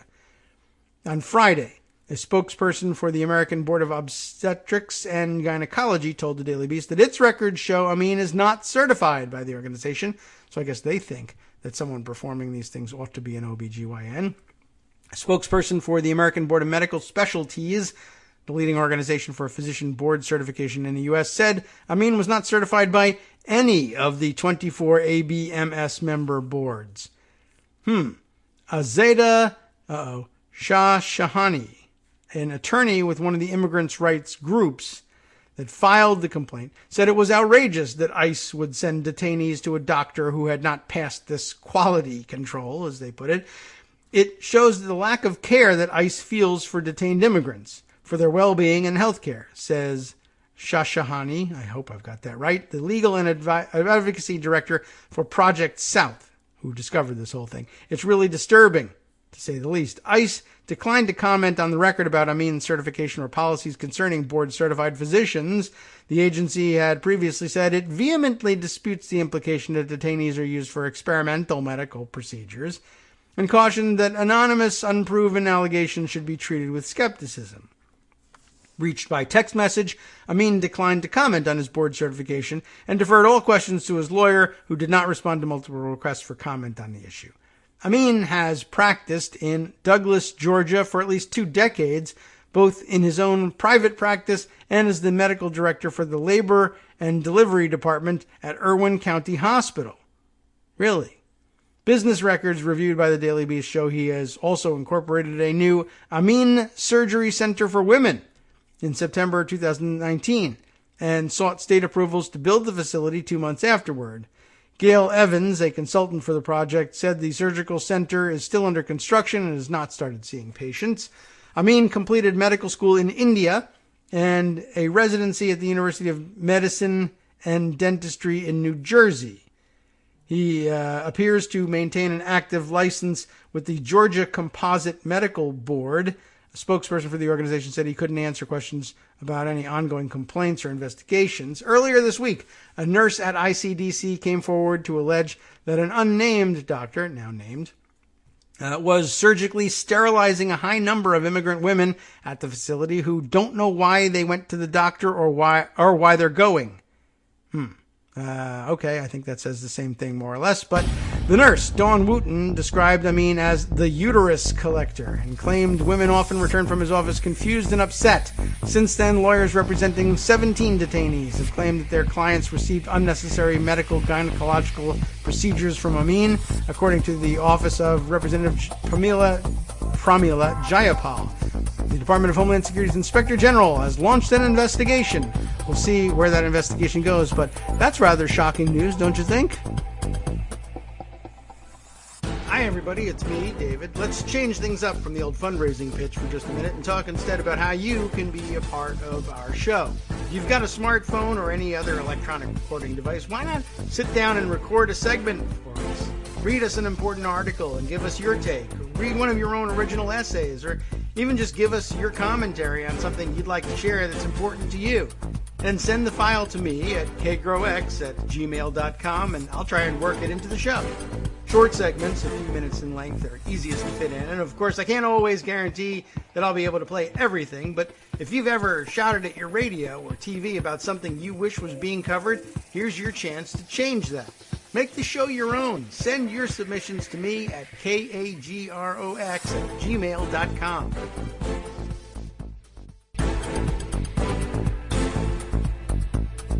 Welcome back now to the Kagro in the Morning Show here on Netroots Radio, and Joan McCarter is with us. I'll wrap up by saying this much about the that weird situation, in the ICE detention center in Georgia. So flipping through the rest of the story, it is a little bit surprising, to say the least. You find out that this ICE doctor or contractor with ICE who was performing all these unexplained and unwanted hysterectomies at this detention facility was not a board-certified OBGYN at any point, which I think is shocking and surprising to everybody. But it does go on to point out that it's not absolutely legally necessary that you get a specialty certification like that. It's not quite, it's a little bit more than window dressing, I guess I would say, to do that. But, part of the certification, the certification requires in part a sort of continuing medical education on the latest studies and techniques. And these are things that you ordinarily ought to be keeping up with as a doctor, regardless of the additional certification. But, there's great benefit in having those certifications just because of the continuing education requirements, etc. And that's why people in prominent positions will often go forward and seek those certifications. It isn't absolutely positively necessary. And it is weird, though, that he wouldn't have sought it, given that he was also head of labor and delivery operations at a local hospital. But that does sort of argue in his favor in terms of, he's clearly is an OBGYN. Why he chooses not to pursue the additional certification, I don't know. But a very weird situation. The rest of the article goes on to detail also his, not surprisingly, additional troubles with the government over fraudulent billing of Medicare and Medicaid for services that he didn't provide. So that's sort of hanging out there in the background as well. Plenty of reason to think that there's something less than up and up, to say the least, going on here, even outside of the most frightening allegations of what actually happened to the women there. So, okay, I think we'll wrap up that story. Turn instead to the other stories that we've been waiting to discuss with Joan. So, good morning, Joan. How are you other than this terrible news that you can't even get a board-certified OBGYN when you're in ICE detention? But, surprise. Yeah, right. Cutting corners, I'm sure. I don't know what kind of money gets saved or whether kickbacks are involved, or maybe this is him working off his debt to the government for his Medicaid fraud. I don't know. But I guess that ambiguity explains why that wasn't much of a bombshell as the initial story, that the guy isn't a board-certified OBGYN. That would maybe be what you look That for. just is sort of par for the course with ICE under I guess Trump. so. Right. And of course, the fact that their detention facility is privately operated, that's sort of I guess that's the sort of thing you would expect some number cruncher somewhere to do. Well, I got a way to save more money so that we can give ourselves bigger bonuses. Let's not use doctors. Okay. Well, he's a doctor, but all right. Back to my Twitter rant of the weekend. Yes. Rather than talking about abolishing ICE, we should be talking about castrating ICE. Okay. An agent at a time. Yeah, well, that would it's in keeping with our feelings about these things. We can do both. Yes, that's true. That's entirely possible. And in fact, if you abolish ICE, they'll have plenty of time. Then it will be less difficult to schedule the procedures with them since they won't be working. So, they can work hand in hand. There's a lot of people that are deserving of an awful lot of punishment, and hopefully that time comes, and hopefully not only do we turn things around with a new government here, but I hope maybe kind of sort of that somebody will have learned a lesson about the approach of, say, I don't know, the Obama years, in which it was, well, if we just let bygones be bygones, we can all start with a fresh slate and this will never happen again. Mm-hmm. Well, okay, that's the downside of no drama. So, okay. Feinstein will probably be okay with that. Yeah, right. She's very much into that. And I guess she's You saw the latest put herself yesterday? back in it. I sorta, kinda, yes. That filibusters just haven't been a problem? Yeah, along with blue slips. That is amazing, isn't it? I haven't noticed. There aren't words. There aren't words. None that she's using correctly, anyway. I can't believe that anybody in her position could come out of her, 20-something, 26, I think she said, years in the Senate and say, it's weird that people think that blue slips and the filibuster are an issue. I haven't noticed. Really? You've been in the Senate of the United States, ma'am? Yeah? With Mitch McConnell? I mean, it's even forget. Yeah, I mean, it's all Mitch McConnell's fault. Certainly, a lot of it is driven by the way he runs his majority. But just, I mean, it's just headlines in the newspaper about what happens at work. How was your day at work, dear? Yeah. Nothing. Oh. I don't know. We blocked a bill. Yeah, I don't know how it happened. Whatever, it's not a problem. Yeah, they nominated some lunatic to the federal bench from California. Oh, well, what are you going to do about it? I don't know. Nothing, I guess, because I didn't turn in my blue slip, but that, they don't matter anymore. And so I put out a press release saying how outrageous it is that blue slips are being ignored. But I think probably later I'll say I didn't hear anything about blue slips ever being a problem. Oh, really? Why is that? I don't know. Seemed like one of my fondest wishes is that when all of this calms down in January, which it hopefully will, she'll decide she needs to retire. I guess. I mean, I don't know. What, she hasn't noticed what's been going on, so how much could she possibly miss it? Right? Say, and certainly that she doesn't get the judiciary chairmanship. Yeah, well, chairpersonship. Yeah, I guess that's in the offing, and I guess it would ordinarily fall to her as next most senior, who hasn't chaired it yet. But that's a decision that gets made inside of the Senate Democratic Caucus. And if they can't bring her around to saying, I don't know what the hell I was talking about when I said this stuff, I totally agree with the rest of the caucus now, then they may just say, it's not for you. Enjoy your last couple of years here. I don't know what to say, Kagro. I don't know either. And I mean, that's exactly what we did not need, you know? Yeah, I don't know why. She seems to enjoy or something getting involved in controversies this way. But yeah, I mean, I don't know how. Certainly, if it were up to me and you, the discussion with the steering committee would go like, well, I don't understand why you want to be chair of the Judiciary Committee. You haven't been paying attention to anything that's been going on here for 20 years.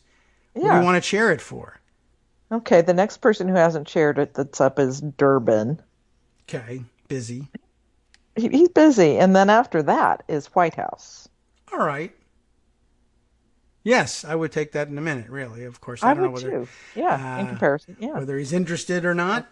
But yeah, that's just I don't know. I have no idea like where she's been on this. And this was her record in intelligence, which she did chair. And I haven't seen any problems with intelligence. Really? Then we should just get rid of this stupid committee because it's a select committee anyway, and Right. they only exist because there's a problem. But if you see no problems, then we can get rid of the Then they're- committee. Lordy. Lordy, lordy, lordy. Yeah. All right. Well. All right, Feinstein aside, Dad. Yes. digging with the judiciary. Right. Huge surprise. Mitt Romney says he's more than happy to go along with Donald Trump's nominee before the election, after the election, whenever it happens, because Yeah. precedent. Precedent. What is it? What precedent is that? I'm not sure. Because The precedent, precedent they set in 2016. which was the opposite one. Yeah. I don't even know. Okay. Well, No, whatever. okay, this is, yeah. I'm confused about which one he's talking about. He says he made this decision not based on a subjective test of fairness, No. which, like beauty, is in the eye of beholder, but on the Constitution and precedent. His precedent is that election year nominations, the Senate generally does not confirm an opposing party's nominee, but does confirm a nominee of its own. So that's just Except another for word 1988 when a Democratic Senate confirmed Ronald Reagan's nominee, Anthony Kennedy, but Yeah, never mind that. you Not can that precedent. say The other that one. nomination was made in 1987, so it doesn't really count. But yeah, if you're going to be technical about it, yes, it does count. But the historical precedent of election year nominations is that the Senate generally does not confirm an opposing party's nominee, but does confirm a nominee of its own. I see. So that's just McConnell's thing. The precedent is what McConnell said the other day. I didn't say no president's nominees. I said the opposite parties. Well, no, actually, I mean, it's on tape what you said. Didn't, but Yeah. All right. Well, that's what they're all going to hang their hats on. Not What a this tremendous means surprise. is that, of course, Mitch has the votes. yeah. They don't have the nominee yet, although I think it's going to be Amy Coney Yeah. Barrett That's the other because funny they want to thing. have that religious fight. Yeah. They don't have the nominee, but he has the votes. And what it means is that Susan Collins can continue to pretend. Yes. Oh, I'm against that. Right. Return me to the Senate. She'll have permission now to vote against. Okay. Because Mitch has all the votes. It's not going to help her, I think. I think it's going to be far too little too late. But, I mean, you can just see the wheels turning in her head. That wishy-washy statement she put out over the weekend about she supposedly saying, no, I'm not going to go forward, but not saying, no, I'm not going to go forward. Yeah, never really clarifying entirely. Okay, well, that's not a terrible surprise, of course, from Romney, although I guess everybody thought, well, he voted this way on the impeachment. But, Romney, of course, has run his own campaign for president, and I'm sure at some point anticipated being able to do the same to replace Supreme Court justices, and he probably did have Ruth Ginsburg in mind as she was getting older and was in poor health, and maybe had already seen the list in his binders full of women and may have seen Barrett's name on the list and said, oh, I'm familiar with her. Sure. And since everybody thinks she's going to be the nominee, then I'm for that precedent. If it's not her and it's someone terrible, or let's say some anti-Mormon bigot instead, then I'm a no. But She's probably an anti-Mormon bigot. she may very well be. I don't know. What a surprise that will be. She's an oddball in terms of, well, I'll say the religious beliefs she reportedly adheres to strike many as unusual, to say the least. Yes. as the yeah. basis for the novel The Handmaid's Tale. Yeah, I brought that up at home. Like, what? I thought that was no. It's It's science for fiction, real, but yeah. but it was wrote inspired the by these book guys. thinking about this Catholic sect Who had even heard of it? that Amy Coney Barrett belongs to. They changed the name from what did they call them? Heads and Handmaids, right. as the male and female leaders of the sect that kept everybody in line after the popularity of the television show. Yeah. When they decided that scared 'em Handmaids off. wasn't something that they could really talk about in polite company anymore. That's become a real negative. Yeah. So they don't call them that anymore. Okay. But yeah, that's what she is. Yeah, I guess so. It's very odd, and the whole thing is odd. And I was hedging against, getting into the religious discussion a little bit by saying any religion, most religions that I'm aware of anyway, if you really look at, doctrine on paper, you would say, oh, that's bizarre. That's just crazy. Who does that? Okay, that's true. And most people sort of make their own way through it. And it's all about breaking the rules in your own way, with whatever religion or whatever But ideology. this one in particular really, really is into the subjugation of women. Yeah. I mean, they all are low-key. That's kind of what it This says. one just puts it right out there. Yeah. It's a major tenet. It's like the organizing principle of this, that men are the heads of household, and that, it's nice that you're learned and accomplished and have an opinion and stuff. But if your husband says, no, do it this way, that's the way it gets done. And that's the sort of thing that makes you say things like, well, all right, well, who exactly are we appointing to the Supreme Court here? Is it Amy or her husband? I don't know. Good question. I would just like to know, because what do we know about him? I don't know. What's his name? I have no idea. But he gets to tell her, well, she's not going to discuss the cases with him at home. Well, unless, of course, he says, damn it, discuss the case with me at home so I can tell you how to rule. I don't know if he has any interest whatsoever in doing that. But the fact that it's possible because she likes to conduct her life that way, because it feels like religion to her, is a little concerning. But if you bring it up, of course, if you bring it up, the right wing will delight in calling you not just a religious bigot, but an anti-Catholic. Yes, bigot as well. And I am pretty darn sure that this is exactly why she's going to be the nominee. They want to have this fight. Yes, this despite the fact that. Now, if she's confirmed, this always comes up, and this always gets me called an anti-Catholic bigot whenever I bring it up. But 6 sitting justices of the 9 are Catholic. Already, yeah. Yes, and Gorsuch was apparently raised Catholic, but is now a Anglican, a Church of England. I guess he married an English woman who's an Anglican, and they go to an Anglican church. Yes. Oh. Not a huge leap or anything like that, and probably a pretty good sign, frankly, if you're willing to accommodate at least one other person in their divergent religious beliefs. That's a good sign among conservatives, even if you won't necessarily give the same latitude to others, but maybe you will because of your background. But it would be interesting had he been raised Catholic and stayed Catholic, would be 7, and then Barrett would be the 8th, where 8 out of 9 on the court are Catholic or raised Catholic. And gee whiz, we just don't have that many Catholics in this country comparatively. I mean, we've got lots, but it's not 85% of the country. Wow. But, if you say so, it's because you're anti-Catholic as opposed to inclusive. Yeah, I am sure that they want this fight. I'm sure it's going to be her. So, and it won't stick, of course, to say, well, that's weird that you keep doing this over and over with your nominations, and we know why you're doing it, but why aren't you anti-Protestant? What's really going to be interesting at this point is how soon he does it.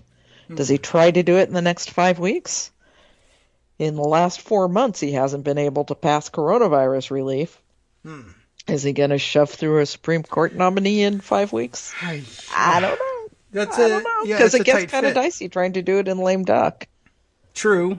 Yeah, I'm not. I mean, when a lot he's of those ducks terrible are at going getting to be things lame. done. That's true. They're the lamest. uh, he and I just consider all the things that he says. Yeah, 2 weeks, and I mean, naming the nominee it shouldn't take him any time, I guess, and I That's guess he's got happening it all laid Saturday. out. But yeah, Yeah, so he's going to announce on Saturday. so that's like 5 weeks. So, you do have to have a judiciary hearing, right? Can you just skip that? I mean, you can, I but would not be surprised if they did. I guess, yeah, it depends on whether, like, do we want to Deem her have, approved by the committee? Because, everybody on the committee has said, yeah, I'm fine with it. I mean, yeah, except for the, the minority. Screw them. No, they don't count. Right. But I mean, I guess they could they can just bring it right to the floor or have committee sort of rubber stamp it, or the committee could say, yeah, we're having hearings and we're scheduling them. Let's see, names are on Saturday. So on Tuesday, we're having hearings and they're live in D.C. And if you don't want to come because COVID, fine. You miss your chance to question a nominee and Yeah. we'll report her out on Wednesday. Or they say, well, we just had the circuit court confirmations for these folks. Yeah. The appeals court confirmation hearings, and nothing came up then, so why do we have to do this? Yeah, I guess so. Unless anybody has any more questions, you'll have to come to Washington to do it. And, yeah, I don't know. I mean, I guess they could rush it and say, yeah, that counts as a hearing. It upsets all the, career staff who sometimes take these things seriously and say we really ought to be vetting much more thoroughly. Maybe we didn't do everything there was. Maybe there's new information since confirming her to the circuit. But, you don't have to do any work at all. You can just say, yeah, we rubber stamped that person. I know it's a constitutional responsibility. I should take it seriously, but I just don't. Yeah. And there's nothing you can do about it. So, yeah, so I guess all the votes are lined up. It was curious to note that McConnell has the votes, they just don't have the nominee. Well, how do you know you're voting for her? I don't. I'm just saying. I'm voting for people. I wonder what Dianne Feinstein thinks about that.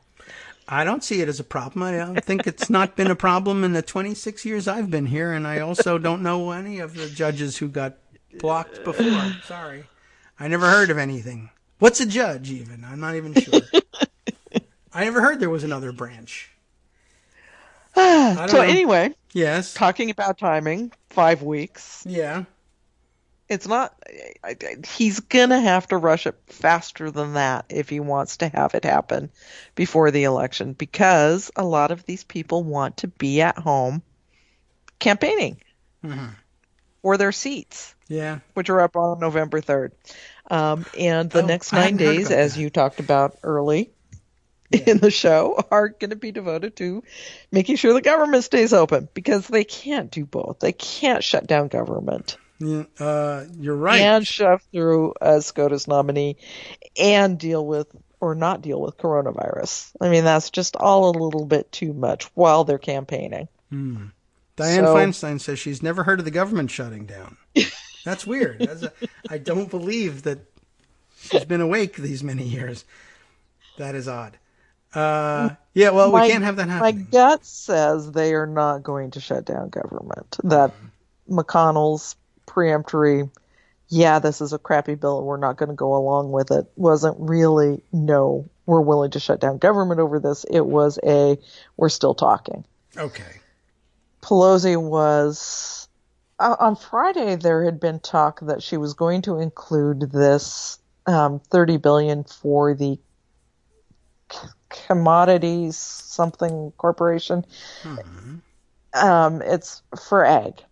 It's ag money, basically. Okay, gotcha. Along with, I think it was $2 billion. It was $2 billion, I think, in child nutrition funding. But that got dropped.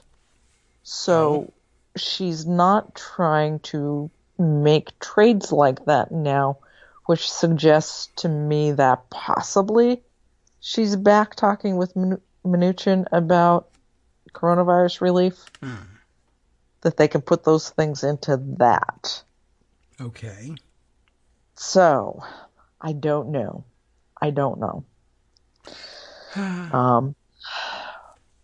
And we won't. 9 days. 8 days. 8 days. Yeah. So you can come back. You'll be back right before the day we're out of time. We'll either know exactly what we're doing or say, I don't know what, hoard canned goods because the government's shutting down. All right. Well, there's just no time for screwing around at this point. It makes more sense that with 8 days left that they would say, let's just put everything we can into one big bill. But yeah, that's good information. That and a good reminder that McConnell saying no at this point doesn't necessarily mean he's a firm no on the whole thing. And let's have this shutdown. I can't imagine on top of doing who's going to be a controversial. I mean, the very existence of a nomination happening right now to the Supreme Court is controversial for all of these people. They're going to go with it because that's what they do, but it's probably making a lot of them uncomfortable, and they are not going to want the government shutting down on top of that unless they're Ted Cruz or Rand Paul. Yes, right. They love that. So maybe they'll be into it. Okay. Well, we'll find out, and we'll I assume know by next week, certainly. I assume. I assume. That's kind of silly to even talk about. There's only a week and a day left anyway. But that's the timing of things. Oh, and speaking of timing, I did want to point out to everybody, yesterday, everybody's circulating Lindsey Graham's quote, use this quote against me. Okay. That whole thing. Yeah. But where he explained, the point is, I used to believe that bedrock principle, but I changed my mind when I saw what they did to Kavanaugh. That was his excuse. They were so horrible. They were so horrible, except that he, said all of this after they had already decided on Kavanaugh. That was it. That was the point. He said, use this against me after. Right. He had already seen Kavanaugh be beat up, and I'm for this bedrock principle, but I changed my mind because of Kavanaugh, except now I've just changed it back, and I'm for bedrock principle again after Kavanaugh. But, it was only stated once, and it was stated well after Kavanaugh had been beaten up. And he just counted, I guess, I'm sure it wasn't calculated, but he's now counting on people forgetting the timing, as a lot of us did. But turns out it was backwards. So he should have been counted in the vote for whatever the hell nominee we bring up column all along. And everyone was right about that. He has to. He has to. He is in a very tight race back home, and he's absolutely got to solidify the Republican vote. Yeah. They're iffy on him. Good. They don't trust him. He's an idiot. According to our civics data, about 23% of real conservatives in South Carolina have an unfavorable view of him. Well, I do. He's wrapped up 86% of conservatives, and Harrison has 96% of liberals. So he's got to consolidate that base because it's like at a 3 or 4 point race now, at least according to civics, and has been for 3 weeks. Very stable and very close. All right. So Lindsey has to do this. Okay. Well, good. So he's cornered, and now in the final push, you might be able to contribute some money to the race and see if it can tighten it all. And, absolutely. It'd be a fun thing to do. There are a number of races out there.